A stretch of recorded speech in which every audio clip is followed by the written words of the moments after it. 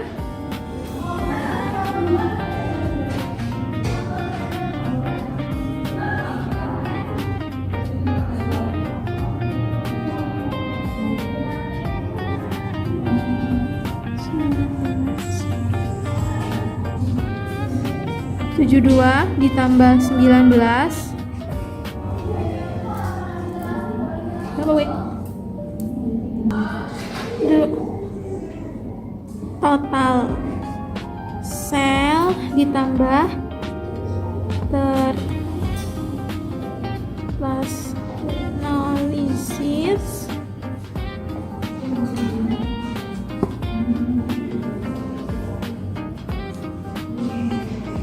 hasilnya dibagi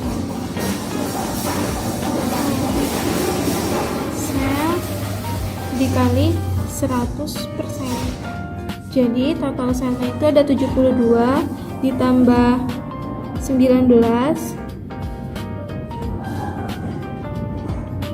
sama dengan 91, dan yang terplasmolisisnya itu ada 19 dibagi 91 sama dengan 0,28 dikali 100%. Nah, ini kalau ini aku pakai GPT.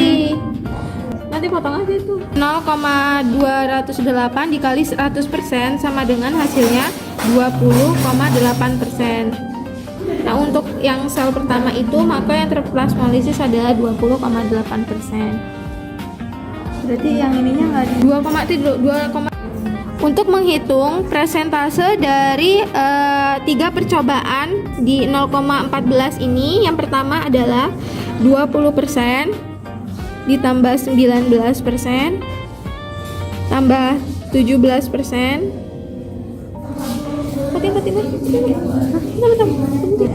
Hasilnya adalah 56%. Karena total percobaannya ada 3, maka 56% dibagi 3.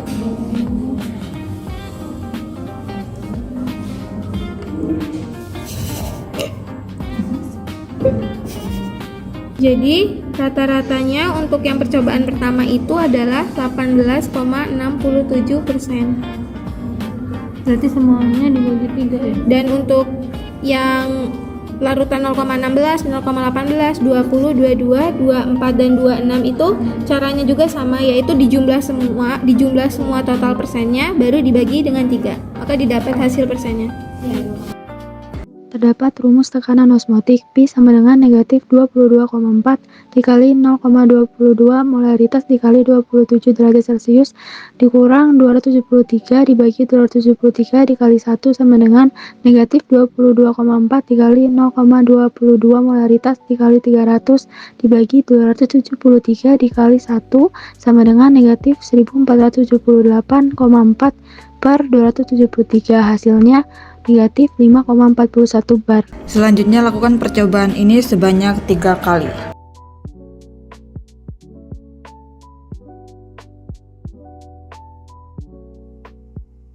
Pada Weren, berdasarkan hasil praktikum yang telah dilakukan, didapatkan hasil bahwa persentase sel terplasmolisis meningkat seiring kenaikannya konsentrasi larutan sukrosa.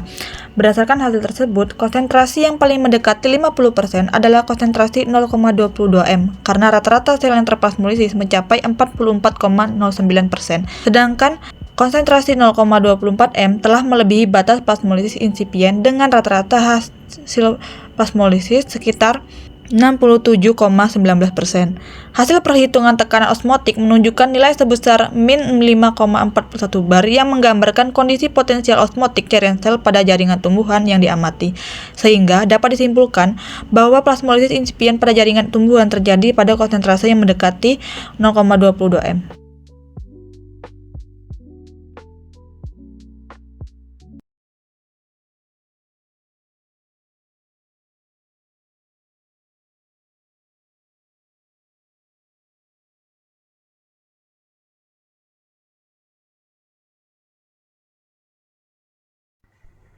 Pada isi backing, dari hasil referensi Hasnudinda dan Suwardi tahun 2016, plasmolisis insipien merupakan tahap awal plasmolisis yang ditandai sekitar 50% sel mulai mengalami pelepasan protoplasma dari dinding sel akibat keluarnya air dari dalam sel melalui proses osmosis. Pada tahap ini, tekanan turgor telah menghilang atau bernilai nol, sehingga potensial osmotik cairan sel berada dalam keadaan setara dengan larutan eksternal dan dapat digunakan untuk menentukan nilai potensial osmotik sel. Menurut Arico, ciri plasmolisis insipien ditunjukkan oleh pemisahan membran plasma yang belum sempurna karena masih terdapat hubungan mekanis berupa Hecke-Stern antara protoplasma dan dinding sel. Keadaan ini menjadi penanda bahwa sel telah memasuki tahap awal plasmolisis, namun belum mengalami pelepasan protoplasma secara sempurna. Secara teori, plasmolisis insipien terjadi ketika sel tumbuhan diletakkan ke dalam larutan hipertonik, yaitu larutan dengan konsentrasi zat terlarut lebih tinggi dibanding cairan sel. Larutan dengan konsentrasi lebih rendah disebut hipertonik, sedangkan larutan dengan konsentrasi yang sama disebut isotonik. Dalam kondisi hipertonik, air bergerak dari larutan hipotonik menuju larutan hipertonik melalui membran semipermeabel, sehingga air yang keluar dari vakuola dan menyebabkan tekanan turgor menurun sehingga nol.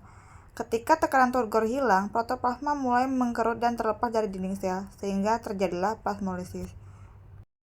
Menurut Adiwia, kondisi plasmolisis insipien sangat dipengaruhi oleh perbedaan konsentrasi antara cairan di dalam sel dan larutan dalam sel. Semakin tinggi konsentrasi zat terlarut pada larutan eksternal, semakin besar tekanan osmotik yang menyebabkan air keluar dari sel melalui membran semipermeabel. Akibatnya, tekanan turgor menurun sehingga mencapai nol dan protoplasma mulai terlepas dari dinding sel. Selain itu, larutan hiperosmotik seperti sukrosa, manitol, atau sorbitol dapat menyebabkan air keluar dari vakuola sehingga tekanan turgor dalam sel hilang. Jika kondisi ini terus berlanjut, protoplasma akan menyusut lebih jauh sehingga membrana plasma terlepas dari dinding sel yang kaku.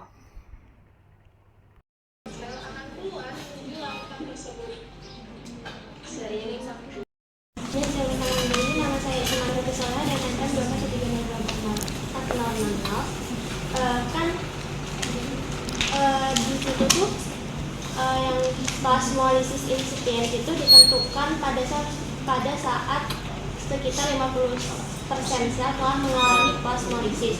Nah, mengapa yang plasmolisis insipiennya itu ditentukannya kenapa pada saat sekitar 50% telah mengalami plasmolisis ini? 50%. Jadi itu 50% itu dia menunjukkan kondisi yang seimbang. Jadi itu kan turgor sama dengan 0. Jadi yang artinya itu airnya itu tidak lagi keluar ataupun masuk. Nah, jadi karena setiap selnya ini dia meresponnya itu berbeda-beda.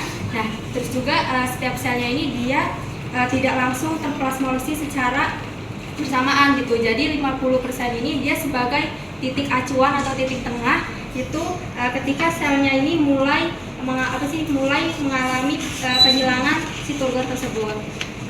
Nah, bisa menambahkan untuk kalau misalnya tekanannya di atas 50% gitu, berarti kan selnya dia udah nggak mengalami plasmolisis insipien lagi, jadi dia tuh mengalami plasmolisis yang sesungguhnya gitu. Jadi air di dalam selnya itu akan keluar ke lingkungan yang hipertonis, ke larutan sukrosanya itu. Jadi dia akan mengalami lisis atau tadi akan mengalami fluksis yang selnya akan menyusut gitu. Nah, kalau misalnya tekanannya itu kurang dari 50%, misalnya dia misalnya dia 30-an gitu. Nah, dia itu nantinya dia selnya itu masih dalam keadaan yang belum ini, karena tekanan di luarnya itu belum hipertonik, jadi airnya itu belum keluar banyak gitu. Jadi dia masih tekanan tergita masih ada di dalam.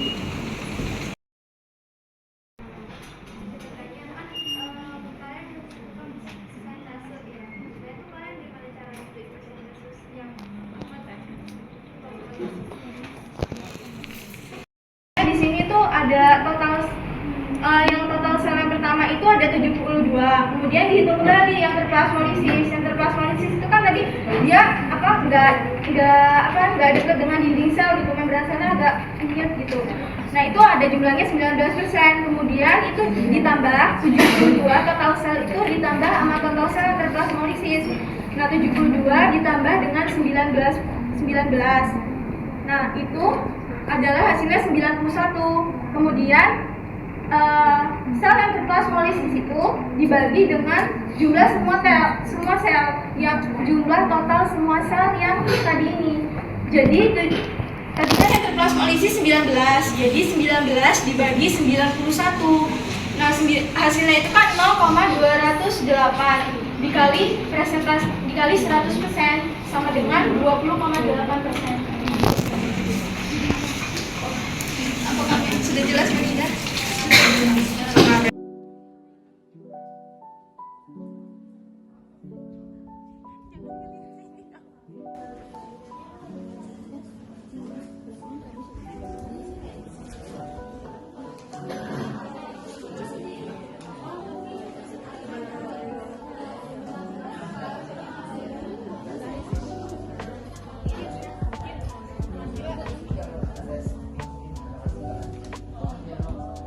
Berdasarkan hasil review saya terhadap LKM-nya Nisa yang belum menentukan kebiasaan dan potensial motif cairan dan plasmalisis insipid itu, menurut saya ada beberapa yang direvisi. Seperti modulnya ini itu harusnya itu skip semua.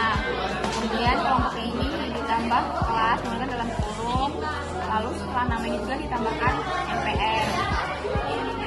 Kemudian untuk tabelnya ini itu harusnya tuh kepala tabelnya itu di bold dan nggak perlu tanpa warnanya. Kemudian pada bagian warna itu saya sudah setuju karena dia menyantumkan hasil data dan juga kesimpulan. Tapi bagian tulisan warna dan juga backing itu harusnya di italic. Lalu daftar peserta itu ada yang belum di italic di nama jurnalnya. Terus ada nama ini yang belum di italic juga. Kalau untuk backingnya saya udah lengkap semua dan saya juga udah Jadi saya ada tanya sedikit untuk yang bukti data itu tuh yang untuk keterangan misalnya konsentrasinya ini perlu dibuat nggak? Menurut saya enggak, karena kan ini masuknya ke dalam isi tabel, bukan kepalanya atau badannya juga. Jadi yang dibuat cukup kepala ini. Terima kasih ya atas infonya.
tentang LKM yang LKM ini pada judul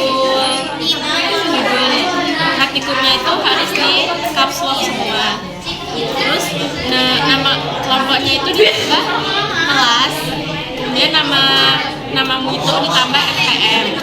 Terus ini apa, tabelnya itu dikasih keterangan tabel 1 ini kurang dibol juga. Kemudian pada badannya itu di italik, terus backgroundnya juga. Kemudian citasinya itu kan ini Zikri, tapi Zikri di daftar pustaka tuh banyak kan, jadi tambahin di kakak. Terus ini juga sini citasinya kan harusnya Mas Dinda sama Suwandi doang. Terus di daftar pustaka itu judulnya ini harusnya di garis miringkan italik. Terus ini juga italik, italik. Aku mau nanya untuk yang revisi kan di ini kan di kakak. Nah untuk sama di kakak berarti itu kan yang kenal bukan kenal. Nah kalau jenang ya berarti apa nih? Di kakak juga apa? Di backing kayak studio semuanya sudah benar. Assalamualaikum warahmatullahi wabarakatuh. Waalaikumsalam warahmatullahi wabarakatuh. Kami dari kelompok 12 dengan judul LKM menentukan potensial air dan potensial osmotik cairan sel berdasarkan plasmolisis insipient. Di sini kami akan menyampaikan kendala, solusi, dan manfaat kami selama praktikum. Jadi kendala pada plasmolisis kami itu terdapat di perhitungan konsentrasi larutan. Nah, jadi kami di sini salah menghitung yang dimana pada larutnya itu 10 mili, kami menghitung jadi 30 mili. Nah, yang dimana dari perhitungan ini itu mempengaruhi dari tekanan osmotik dari cairan sel pada tumbuhan yang membuat plasmolisis yang kami amati itu pecah lebih cepat gitu. Jadi solusi dari perhitungan itu kami besoknya itu akan menghitung ulang perhitungannya itu dan juga harus benar-benar sesuai dengan perhitungan masanya. Nah, lalu pada kendala kedua itu ada di kualitas bawang. Nah, jadi di sini kami salah dalam memilih bawang, yang dimana bawang yang kami pilih itu terlalu tua, yang dimana membuat kualitas tekstur dari kulitnya itu sangat tebal dan warnanya tuh lebih gelap. Nah, itu ketika direndam dan terjadi plasmolisis, itu warnanya menutupi dari hasil plasmolisis itu. Jadi ketika di mikroskop, ketika diamati, hasil plasmolisisnya itu jadi kurang jelas. Nah, solusi dari kendala tersebut itu kita harus benar-benar mencari bawang merah itu yang segar, terus juga itu tidak lembek gitu. Jadi ketika kita amati itu dapat terlihat dengan baik. Dan untuk manfaatnya dari praktikum plasmolisis insipient ini dengan konsep plasmolisis insipient kita tuh dapat menentukan kondisi sayuran atau buah itu penyimpanannya itu dengan benar atau aman gitu. Misalnya plasmolisis insipient ini kan dia menyebabkan sel itu tuh kehilangan air gitu. Nah, itu tuh kita bisa tahu bagaimana penyimpanan sayuran atau buah itu agar tidak kehilangan air secara terus-menerus.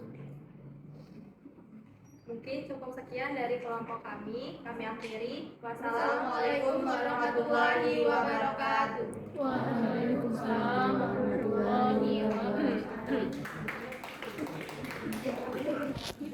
Sekian video dari kami akhiri. Wassalamualaikum.